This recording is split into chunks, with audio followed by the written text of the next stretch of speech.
What's up, MMA fans? Today we are catching up with jiu-jitsu legend from UFC, Demian Maia. How are you, my friend? How you doing, Marcelo? How is everything? Here is everything good? Yeah, great to hear from you. Demian, it's about 1 month since uh, you were released or you stopped fighting for UFC. First of all, explain for us exactly what happened. Yeah, my last fight was the last one in on my contract, so it was just natural that I saw some people say, "Oh, Demian was released. Demian was released." It's just I wasn't released. I wasn't under contract. I just when I was my last fight was supposed to be actually Ben Askren. Then we did the contract again for 2 more fights. So I knew that would be my last fight. And of course, I let UFC know that I wanted to do one more because the fight didn't go the way I like it, not because of the result, but because the fight was kind of not so exciting. And of course, I want to finish my career with a more exciting fight. But as soon as I finished my last fight, I was out of the contract. And if I wanna fight one more time or more than that, we need to talk again with the UFC and redo the contract, and that's normal. So people start to talk too much about when I was removed from the rankings, but that's just a natural thing, when you finish your contract, after a while you get removed for the rankings. So that's nothing new, and I knew that was my last fight. Demi, I know you always said that you want to finish your career in UFC. You have 33 fights for the company. You won 22. You just lost 11 times. You fought twice for the belt in welterweight and the middleweight division. You are a real legend of the jiu-jitsu in UFC. But if some other events invite you to fight like Bellator or PFL or ONE FC, would you go? Of course, depends on the negotiation, but actually my goal is to finish my career in the UFC. Uh, I want to do just one more fight, and actually, I'm getting a lot of people contact me to do a jiu-jitsu event, like a fight in a jiu-jitsu event, gi or no gi, and that's something very interesting me. I want to do that. And also, I'm doing something for UFC Brazil, some content. I'm creating some content here that is very good because I've been here with this company for 14 years. So it's nice to keep attached with the UFC. So if you ask me right now, I think, I either gonna do one last fight in the UFC or maybe, just keep doing some jiu-jitsu fights and do some content for the UFC as I'm doing right now. So you did not give up, finally give up. I mean, you're not done. You think if UFC come to Rio or São Paulo, they need big names to make events with the audience when the audience is back. And you think it may be interesting for the UFC to make just a one fight contract with you to be part of a great card over here in Brazil and finally make your last fight in front of your fans? Yeah, I think, like you said, if we have an event in Brazil with audience, I think I'm one of the big names here that can help, to carry the card. So it maybe the UFC would do something. I don't think they would do a one fight contract. They would do more than one fight just because they want to protect themselves. but I would, even if I sign for more fights, I want to do just one more fight. And talking about those submission fights, you said Chael Sonnen invited you to fight in his event, and you said two names, Tony Ferguson and Kamaru Usman. Would you? Is there anyone else you would like to fight in submission rules, like an MMA star that would you like to fight in submission rules? No matter if it's Chael Sonnen event, Eddie Bravo, or Yes. submission rules. Yeah, actually, after my last fight, I was in the airplane coming back to Brazil. I did a stop in Miami. When I changed the planes to come to Brazil, I got a message from Sonnen. It was funny because I didn't have his number, and he said, "Are you interested in fight Tony or Usman in an event in submission or something like that?" He said, and I said, "Who is talking?" And then he said, "This is Chael, the guy that destroyed you."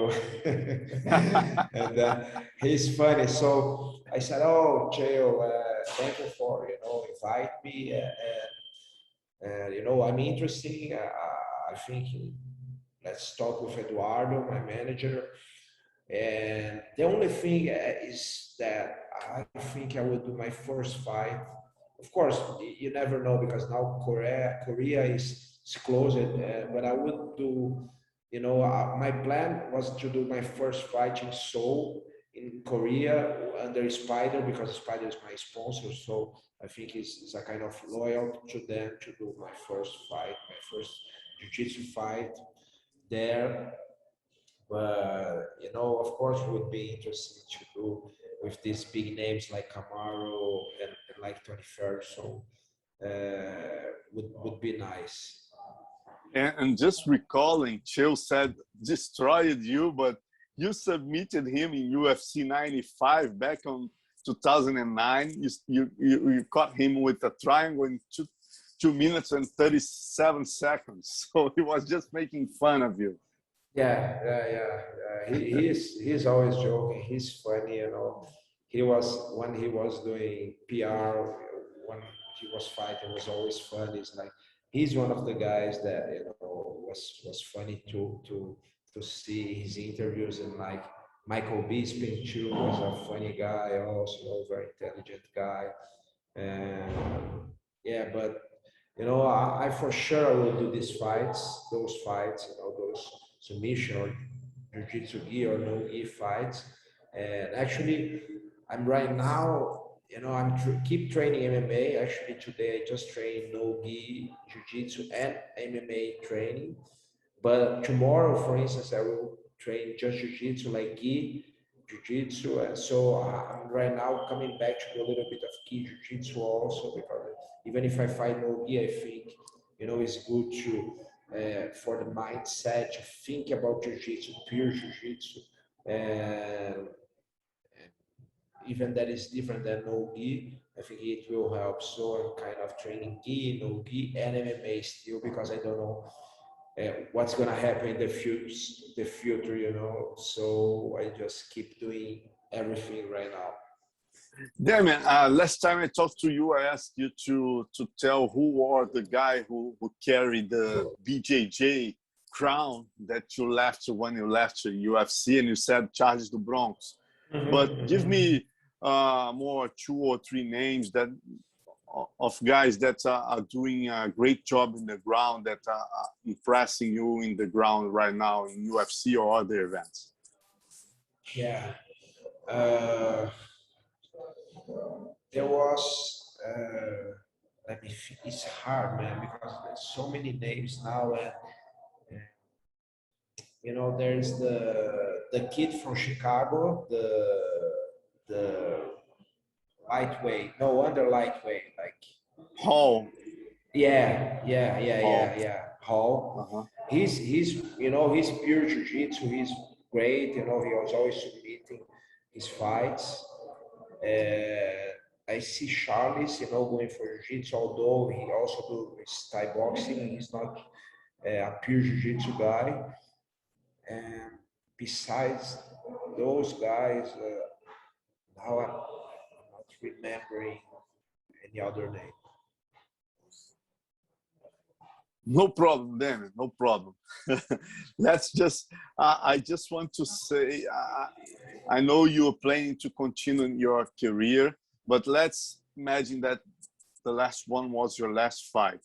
So tell me, what is the most difficult fight of your career? I think for sure was Anderson Silva, but also was a fight that I learned much more about myself.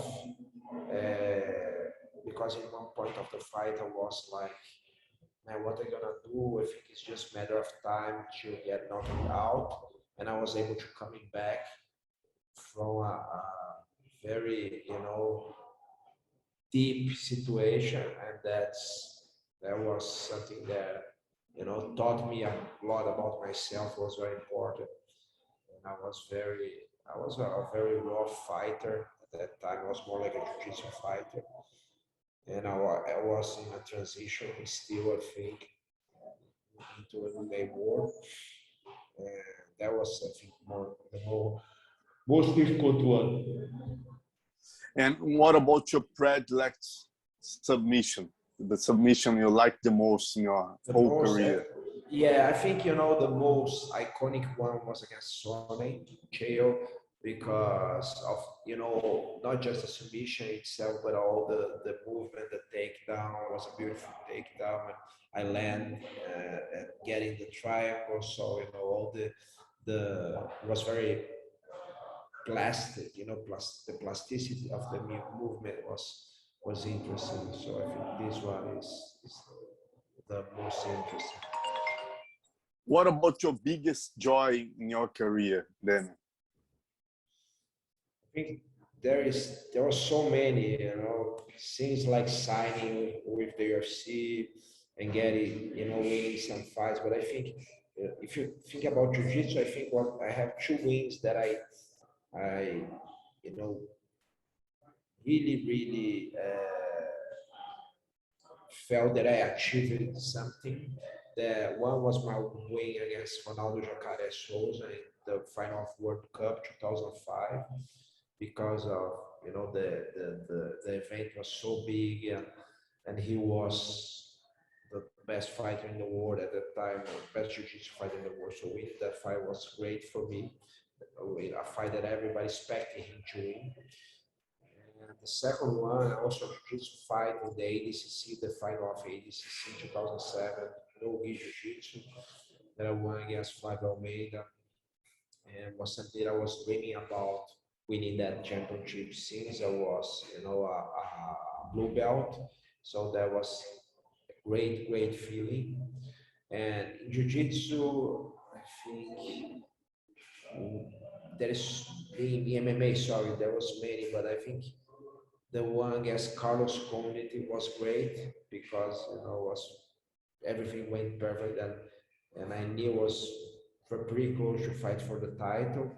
And the one against Ben Askren, because of the history behind, also was very it was a great moment for me because he was a great wrestler, and he is a great grappler, and I knew was going to be hard to overcome him in grappling, because the only people that overcome him was in striking, and just one time in MMA, and I was able to overcome him in grappling, and that was great because he and I, we just go there and we represent grappling styles. I do the Brazilian Jiu-Jitsu, he does the American style of wrestling. So was a great feeling. Thanks. Demian, to finish, just tell us about your book you're planning to launch. You have a 2-book projects. It's very interesting for, I hope American people will be able to see that too. Yeah, can I talk about 2 projects that I have? Sure, please. So the first one, I'm talking with the There's a book here, you know, the authors, you know, the guys who wrote that, two guys, Elton Silva and Eduardo Azevedo. Eduardo Correia. Correia. Yes. Correia. They wrote a book here that is the best history book about martial art history in Brazil ever, for sure. And of course, in my, you know, for me, I was very interested in the jiu-jitsu part, but they also talk about capoeira and luta livre, and also they show how other martial arts like catch wrestling from US and England influencing in Brazilian jiu-jitsu. It's just great. It's 3 books, and I'm, you know, helping them to launch, first to translate this book to English, to be able to launch in not just in US but all around the world. And that's a great thing that I want to do, because, you know, I think they are great.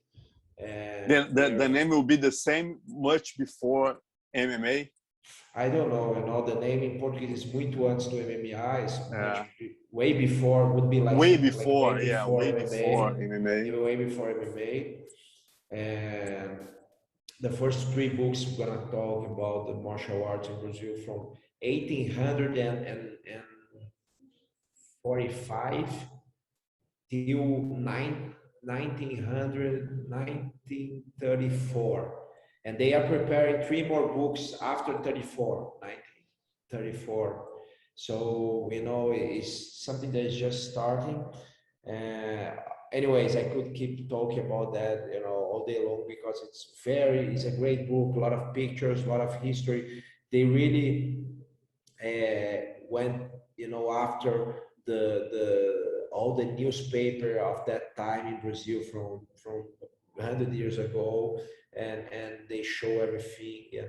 And it's not just about Brazil, because like I said, they show the influence of the catch wrestling and the American fighters here in Brazil that we didn't even know, the English fighters, the Japanese fighters, of course, and the capoeira, the Afro-Brazilian fighters from capoeira, and how it all mixed in the Vale Tudo fights way before even the you know, many things that we know in Brazil, you know, early last century.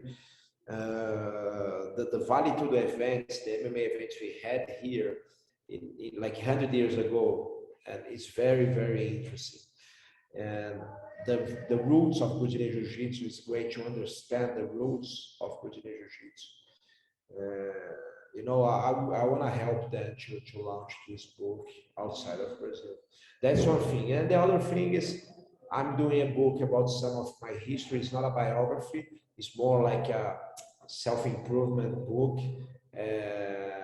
talk about some history of my life and my career, and talk about what I think, you know, I did right, what I think I did wrong, what I learned, and who, you know, how I could use that experience to help people to you know, be more as a self-improvement, you know, to improve themselves. Great, Demian. It was a very nice talk to you. I really hope UFC gives you a deserved Hall of Fame. You know, you are a guy who has 33 fights in UFC. You won 22. You fought twice for the belt in 2 different divisions. You beat guys like Ben Askren, Carlos Conde, Chael Sonnen, Gunnar Nelson, Jorge Masvidal, Neil Magny. You are part of the history of the events. Thanks a lot for the interview, as always. Thank you very much, Marcelo. It's always a pleasure to talk to you and to talk to the English speaker fans. And soon, you know, I want to be here again talking about the book, my book, and also the book from my friends, you know, Elton Silva and Eduardo Correia, way before the MMA. Great. Thank you.